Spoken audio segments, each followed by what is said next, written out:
I'm back again to continue my very long book haul. So this time I'm going to start with my Dark Crystal books. When I was in the first grade, my dad was still in the Navy, and so we lived in Virginia Beach, and he took me and my brother and a friend of mine to see the Dark Crystal in the movie theater. Did I say I was in the second grade? I was in the second grade. And I have very vivid memories from seeing that movie in the movie theater. I was so impressed with it, and I've absolutely fell in love with it, and I've been in love with it ever since. And so, of course, I'm watching the prequel miniseries called Age of Resistance on Netflix. I'm watching that with my dad. One of the other things I am doing is I have been reading the Dark Crystal written series, which takes place before the movie. This is book 4. I just got book 4. It's called Flames of the Dark Crystal. I have the other 3 right here. So yeah, Flames of the Dark Crystal. It's illustrated. It's got some really nice black and white illustrations in it. I'll show you a couple of those. This is a really nice one right here. See that? I'll show you one more. Let's see. Here's one. This is a nice one too. The author and illustrator both are J.M. Lee, which, let me see. Yeah, there's a picture of him right there. Yeah. And he's been doing all of these Dark Crystal books.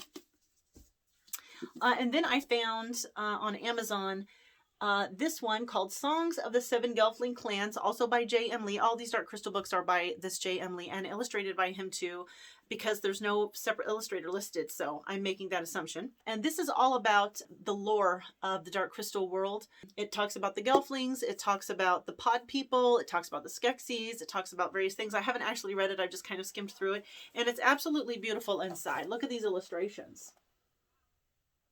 Beautiful. I'll show you another page. Here's another one. Just gorgeous. I really, really like it. It's so pretty. Here's the back of the book. And you can see on the back it has the stupid thing. That's not a sticker. That's part of the actual cover. Netflix, the original series. However, it is at least on the back, so I won't complain too loudly. But I am going to complain loudly about this next one I'm going to show you. It's called Heroes of the Resistance, and it's a character guide for the prequel miniseries on Netflix. And this, not a sticker, it's part of the cover, and it's right there on the front. It just destroys the cover. And I looked around to see if I could find one that doesn't have that, and there isn't a version that doesn't have it. This is the only version. So I'm stuck with it. Not very happy about that. But the book inside is absolutely beautiful. Again, it's beautifully illustrated. Same author.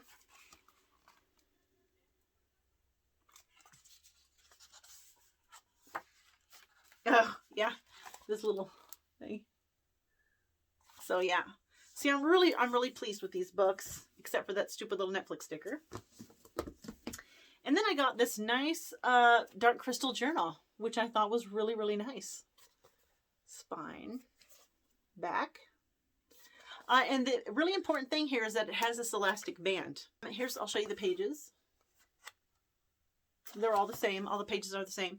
The reason this band is important to me is because I do write in my journals, but I also type them on my computer sometimes too. And then I print them out and tape them in my journal. And I also tape in pictures and other things that I've printed and whatever, just random things. And so my journals have a tendency to get really bulky. So I have to have an elastic strap to keep them closed. So yeah, this is like the perfect brandy journal. Let's see. And then let's see what I want to show you next. This one is called Isolation, Stories by Jason White, which is a series of short stories. I actually saw this on Todd's channel over at Todd the Librarian, which I will link in the description below. I'll just give you a quick read of the first sentence here because it kind of sums it up nicely. From the twisted mind of Jason White are 9 previously uncollected stories of isolation, depression, horror absolute, and despair. And I'm really looking forward to reading this. It sounds really good.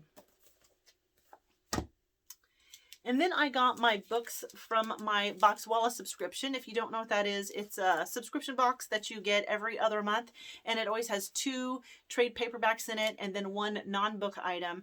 And all the books are from all over the world. Most of them have been translated from other languages and they're hidden gem type books. One of them that came anyway, is After the Winter by Guadalupe Nettle and translated by Rosalind Harvey. I'll show you this. And that's the author right there on the back. Yeah. And I'll read you the synopsis. It's not very long. Claudio's apartment faces a wall. Rising from bed each morning, he sets his feet on the floor at the same time grounding himself. Cecilia sits at her window contemplating a cemetery, the radio her best company. In parallel and entwining stories that move from Havana to Paris to New York City, no routine, no argument for the pleasures of solitude can withstand our most human drive to find ourselves in another and fall in love. And no depth of emotion can protect us from love's inevitable loss. So this is a love story. I don't usually go for love stories, but I don't know, this one kind of intrigues me, so I'll probably read this one. The other book in that subscription box is At Dusk by Hwang Sok-yeon. Who is the translator? See if I can find the translator on here. Translated by Sora Kim Russell. And this is a really nice little paperback. Look at I don't really like the cover image, but I like the nice way it's been laid out, and I do like the colors. And it also has the little flaps, which I think they're called French flaps. And I actually didn't read the synopsis for this one, so let's read that together. Let's see. In the evening of his life, a wealthy man begins to wonder if he might have missed the point. Park Min-woo is, by every measure, a success story. Born into poverty in a miserable neighborhood of Seoul, he has ridden the wave of development in a rapidly modernizing society. Now the director of a large architectural firm, his hard work and ambition have brought him triumph and satisfaction. But when his company is investigated for corruption, he's forced to reconsider his role in the transformation of his country.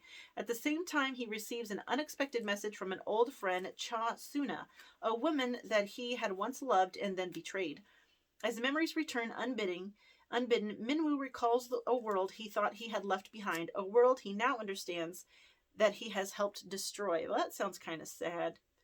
And this is from Korea, so I might read this. It's not really my kind of story, but I might read that just because. Oh wow, look at the text in here. This will be a very quick read. This isn't a very big book, and the text is pretty big. So yeah, I might go ahead and read that just because, just out of curiosity. Then the non-book item I got in that box, was some postcards on love. Obvious theme in this one. So yeah. To love or have love, that is enough. Victor Hugo. There's the one you can see. I won't take them out of the package and show them all to you, though. Where am I at on time here? 8, almost 9 minutes. Okay, we'll go through a few more books and then I'll do another video. The next book I got is Exemplary Departures by Gabrielle Whitcop, and the translator is Annette David. Now, if you do watch me, you will know that I fell completely in a shock, crazy, twisted, I don't know how to feel love with a different book that she wrote called The Necrophiliac. It was a crazy book, and it was about a necrophiliac. I thought it was a metaphor for something before I started reading it. But yeah, I thought I would look her up and see what else she has written. And this book sounded really interesting to me. I'll just read you a couple sentences here from the back. Exemplary Departures consists of 5 exquisitely wrought novellas depicting 5 exemplary deaths in various exotic locations around the globe. I thought that sounded really interesting. So yeah, it's in plastic. I'm just going to take it out of the plastic here so I can show you the cover. I don't need it to stay in the plastic. Okay. So, ooh, boy, this is really shiny even without the plastic. Okay, so there we go. And wow, wow, look how white the paper is. Woo, you don't see that very often. Little flappies. Oh, God, this book smells good. Whew. Smells lovely. Okay, yeah. This is a nice looking book. It's got the little leaf. Yeah, it's a nice book. So anyways, yeah, so I'm looking forward to reading this one. The next 2 books I got are Don Quixote by Miguel de Cervantes. let's see, a new translation by Edith Grossman and an introduction by Harold Bloom. Okay, the reason I bought this, well, I've always wanted to read it and I never have. I do have the Kindle version of this, but I really wanted to have the actual book. One of the new channels I've been watching is Noah over at Everyone Who Reads It Must Converse, and he was actually reading George Louis Borges' Collected Fictions, and he was talking about this book, and it just absolutely intrigued me, and I decided I have to read this too. So I got the same one that he has, and he actually suggested that you do start with this one. But when he was talking about this book, he was also talking about Don Quixote, which also like reignited my desire to read Don Quixote. So I'm going to read these two books here in the next few months for sure. I'm dying to read this Borges book, and dying to read Don Quixote. So these are two definites for the next few months. So yeah, so that's, I still have more books, but I'm trying to keep these videos kind of short. So I'll end this one and then I'll continue in another video.